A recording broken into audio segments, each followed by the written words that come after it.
The ache of holding his mouth wide open for so long eased slightly when Brad finally got to close it. He brought a hand up to rub his jaw when the dentist stepped back from the chair.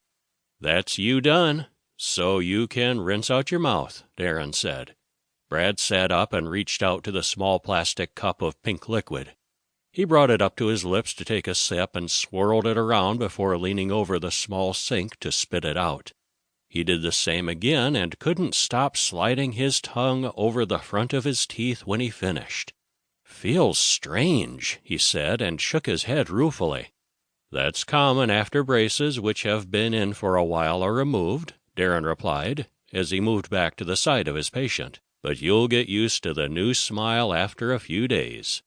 "How does it look?" Brad asked as he parted his lips. "Have a look for yourself," Darren said, and picked up a mirror from the table beside the reclined chair. Brad could hardly believe he was looking at himself. He'd got so used to crooked teeth, then braces, that the sight of a straightened smile seemed somehow strange. "Some of my best work," Darren said. Brad pulled his gaze from his reflection to look at the handsome older dentist. The flicker of attraction was there again, but he pushed it aside and told himself not to be stupid. "They do look good," he said when he returned his attention to the mirror he was holding. He moved his head around as he checked his teeth from different angles and liked what he saw. "Yeah, they do look good," Darren agreed. "So, maybe you could help me then." Brad frowned as he looked at his dentist again. "How so?" he asked. "Well, I like to showcase my work in a brochure that I can give to people interested in using my services," Darren went on. "You know, to show that I'm capable of giving patients a great smile."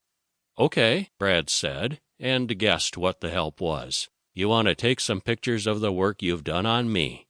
"That's the idea. It's a close-up of your teeth and smile, so you don't have to worry about your identity being shown.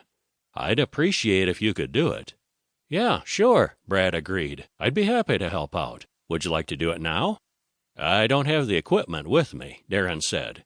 "It's not just a picture with a phone I want. It's better to use a decent camera to get some high-quality shots." "Oh, okay," Brad replied. "You'd want me to come back here another time, then?" "Well, I usually do the work at home, but if you want to—" "I can come to your home?" Brad blurted out. A flush of heat erupted on his cheeks at the eagerness he'd shown, but there was no taking back his reaction to the invitation. "I'd be grateful if you could," Darren went on as he moved forward to pull the plastic bib from around his patient's neck. "It makes things easier for me because the photography equipment is there." "Sure," Brad agreed and tried to feign casual indifference as he dropped his feet to the floor and got up from the dentist chair. It wasn't what he was feeling, though. "Great," Darren said. "I'll give you the details." He walked across to a cabinet against the wall of the room and opened a drawer to get a pen and paper. Brad couldn't hold down the growing sense of anticipation as he watched.